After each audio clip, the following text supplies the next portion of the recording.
Bismillahirrahmanirrahim. Assalamualaikum warahmatullahi wabarakatuh.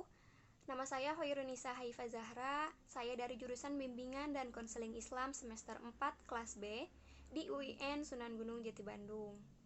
Di sini saya akan menjelaskan jawaban ujian tengah semester mata kuliah Metodologi Dakwah dari dosen pengampu Bapak Dr. Haji Rohmanur Aziz, SSOSI, MAG.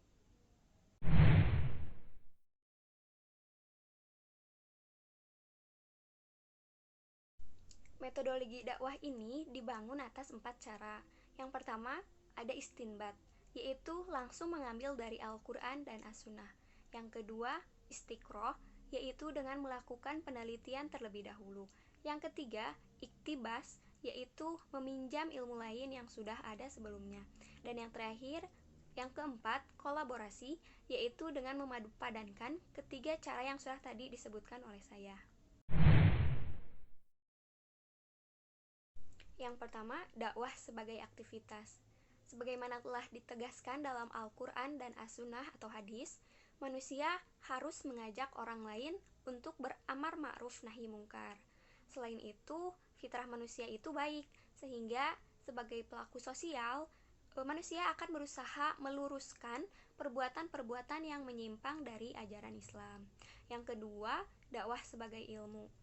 Sesuatu dapat dikatakan sebuah keilmuan apabila sudah memiliki 3 aspek. Yang pertama ada epistemologi, ontologi, dan aksiologi. Abu Al-Fatih Al-Bayani berpendapat bahwa dakwah Islam adalah ilmu karena sudah memiliki kekhasan dalam 3 aspek tersebut.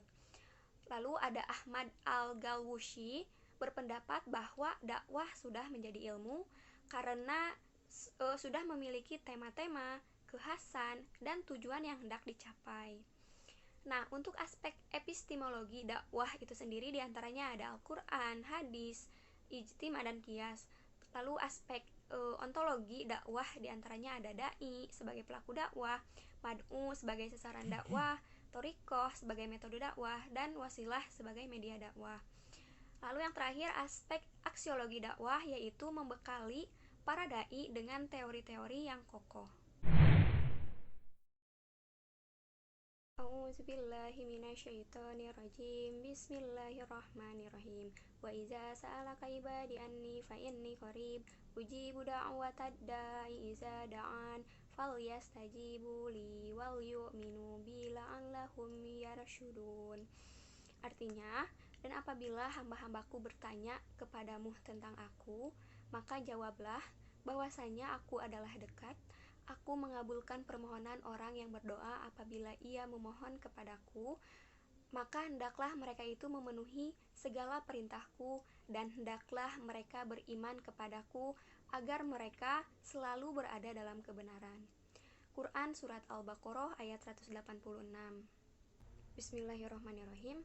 Ud'u ila sabili rabbika bil hikmati wal mau'idotil hasanah wajadilhum billati hiya ahsan inna rabbaka huwa a'lamu biman dhalla an sabilih wa huwa a'lamu bil muhtadin. Artinya, serulah manusia kepada jalan Tuhanmu dengan hikmah dan pelajaran yang baik, dan bantahlah mereka dengan cara yang baik. Sesungguhnya Tuhanmu dialah yang lebih mengetahui tentang siapa yang tersesat dari jalannya, dan dialah yang lebih mengetahui orang-orang yang mendapat petunjuk. Quran Surat An-Nahl ayat 125. Bismillahirrahmanirrahim. La jaroma anna ma tad'unani ilaihi laisa lahu da'watun fid dunya wala fil akhirah wa anna maraddana ilallahi wa annal musrifina hum ashabun nar. Artinya, sudah pasti bahwa apa yang kamu seru supaya aku beriman kepadanya tidak dapat memperkenankan seruan apapun, baik di dunia maupun di akhirat. Dan sesungguhnya kita kembali kepada Allah, dan sesungguhnya orang-orang yang melampaui batas, mereka itulah penghuni neraka. Quran Surat Ghafir ayat 43. Bismillahirrahmanirrahim. Wa angzirin nasa yauma ya'tihimul azabu fayaqulul ladzina dzalamu rabbana wa akhirna ila ajalin qarib nujib da'wataka wattabi'ir rasul awalam takunu aksamtum min qablu ma lakum min zawal. Artinya, dan berilah peringatan kepada manusia terhadap hari yang pada waktu itu datang azab kepada mereka. Maka berkatalah orang-orang zalim, ya Tuhan kami, beri tangguhlah kami, kembalikanlah kami ke dunia. Walaupun dalam waktu yang sedikit, niscaya kami akan mematuhi seruan Engkau dan akan mengikuti rasul-rasul. Kepada mereka dikatakan, bukankah kamu telah bersumpah dahulu di dunia bahwa sekali-kali kamu tidak akan binasa? Quran Surat Ibrahim ayat 44. Bismillahirrahmanirrahim. Wallahu yad'u ila daris salam yahdi may yasha'u ila siratim mustaqim. Artinya, Allah menyeru manusia ke Darussalam surga dan menunjuki orang-orang yang dikehendakinya kepada jalan yang lurus atau Islam. Quran Surat Yunus ayat 25. Perbedaan yang mendasar antara ilmu komunikasi, ilmu dakwah, dan ilmu tabligh. Yang pertama, ilmu komunikasi. Komunikasi adalah proses pengiriman dan penerimaan informasi atau pesan antara dua individu atau lebih dengan efektif sehingga bisa dipahami dengan mudah.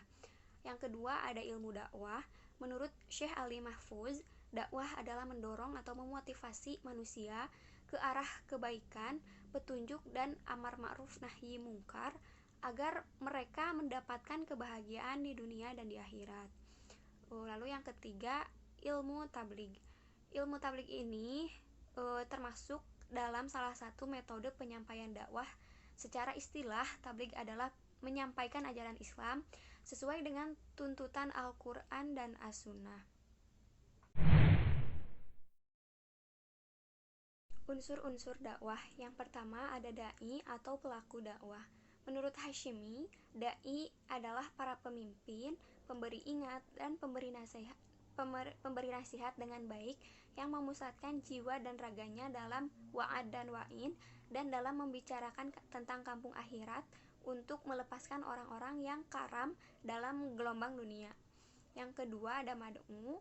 Mad'u atau sasaran dakwah adalah orang-orang yang menerima dakwah baik sebagai individu maupun sebagai kelompok, baik orang yang beragama Islam maupun di luar agama Islam, atau dengan kata lain manusia secara keseluruhan. Lalu yang ketiga ada thoriqah atau metode dakwah. Abdul Qadir Munsyi mengartikan metode sebagai cara untuk menyampaikan sesuatu. Jadi bisa kita sebut sebagai cara-cara yang dipergunakan oleh seorang dai untuk menyampaikan materi dakwah atau serentetan kegiatan untuk mencapai tujuan dakwah. Terus yang keempat ada wasilah atau media. Wasilah atau media itu alat yang dipergunakan dai untuk menyampaikan materi dakwah kepada mad'u. Hamzah Ya'qub membagi wasilah menjadi 5 macam. Yang pertama lisan, yang kedua tulisan, yang ketiga lukisan, yang keempat audiovisual, dan yang terakhir akhlak. Terima kasih. Wassalamualaikum warahmatullahi wabarakatuh.